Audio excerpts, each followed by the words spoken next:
Hello बच्चों, let's see the question. So बच्चों, this particular question is about how to use our dictionary. ठीक है, तो इस क्वेश्चन में हम समझेंगे कि हमें डिक्शनरी को कैसे यूज करना है, specially to find out the meaning of idiomatic expressions. ठीक है, तो चलिए समझते हैं अपना क्वेश्चन. क्वेश्चन में क्या पूछा गया है? क्वेश्चन में पूछा गया है, do you know how to use a dictionary to find out the meanings of idiomatic expressions. ठीक है, and they have given us an example. For example, the expression caught my eye. अगर आपको caught my eye idiomatic expression है, इसका meaning आपको dictionary में find out करना होगा, तो आप कैसे फाइंड आउट करेंगे? ठीक है, where under which word would you look for it in the dictionary.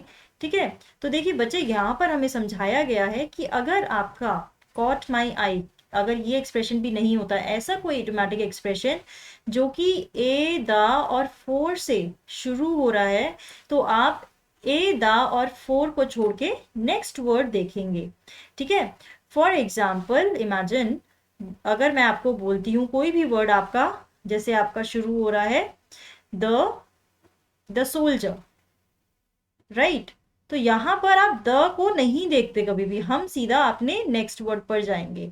तो यानी look for it under the first word, but if the first word is a grammatical word like a, the, for, etc., then take the next word. That is, look for the first meaningful word in the expression. अब यहाँ पर हम किसकी बात कर रहे हैं? Caught my eye. ठीक है, हमें वैसे इसका मीनिंग पता है. Caught my eye means grab someone's attention. यहाँ पर हमारा पहला मीनिंग वर्ड कॉट है, लेकिन आप कॉट का मीनिंग नहीं देखेंगे, आप किसका मीनिंग देखेंगे? कैच का, जो कि इसका प्रेजेंट फॉर्म है. तो यानी अगर आपको पास्ट फॉर्म में आपको कोई एक्सप्रेशन दिया हुआ है, तो आप उसका पहला वर्ड देखिए और उसका प्रेजेंट टेंस देखिए क्या होता है, और उसके अंडर आपको उसका मीनिंग मिलेगा.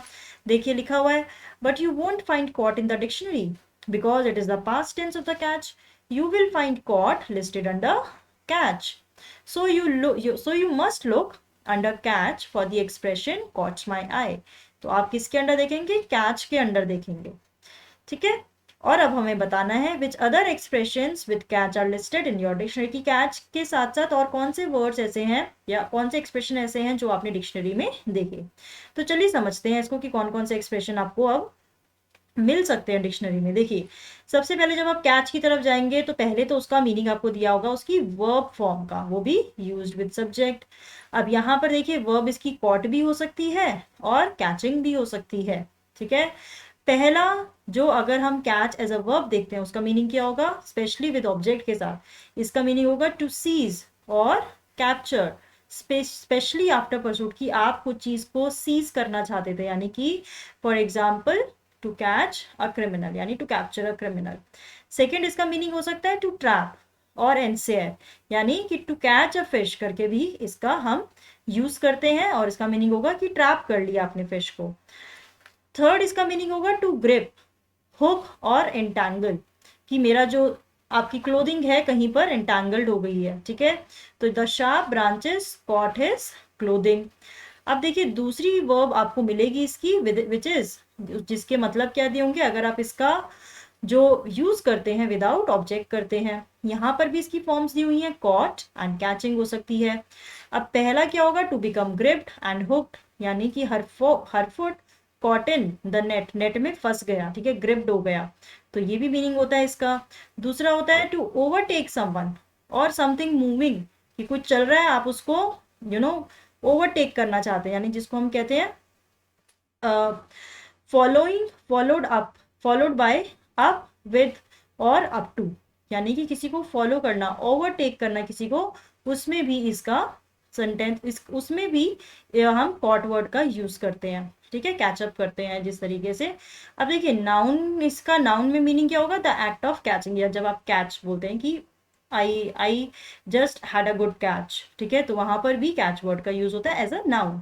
अब इसके सिनोनिम्स बच्चे कौन कौन से हो सकते हैं? कैप्चर, एन्चांट और एप्रीहेंड, अरेस्ट. तो ये सारे वर्ड, सारे एक्सप्रेशन आपको अपनी डिक्शनरी में मिलेंगे अगर आप कैच के अंडर जाएंगे. ठीक है, ऑपोजिट इसका क्या हो सकता है बच्चे? रिलीज. अब हमें देखना है ईडियम्स. देखिए, कैच के आपको आपकी डिक्शनरी में क्या क्या मिलेंगे. पहला ईडियम जो हम देख सकते हैं वो है कैचअप. कैचअप करना यानी कैचअप किसी के साथ या किसी चीज के साथ, ठीक है। इसका मतलब होता है यानी कि जब आप किस फास्टर चल के किसी को रीच करना चाहते हैं, है ना, to go faster so you can reach someone ahead of you, तो हम क्या बोलते हैं, let's walk a little faster so we can catch up with them, कि उनके साथ कैच अप कर पाए, इतनी तेज चलो, तो ये एक इडियम है। दूसरा इडियम हम क्या डिस्कस कर सकते हैं, कैच समवन्स आई। इसका मतलब क्या आता है कि to be notice by someone, कि आप किसी की नजरों में आ रहे हैं।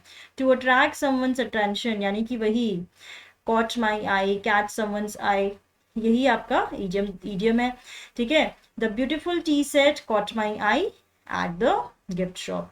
तो बहुत सारे इडियम आपको मिलेंगे अपनी डिक्शनरी के अंदर, और ये स्पेशली आपके इटैलिसाइज्ड होंगे, ठीक है। जितने भी इडियोमैटिक एक्सप्रेशन है वो स्ट्रेट नहीं लिखे होते, वो इटैलिसाइज्ड फॉर्म में लिखे होते हैं।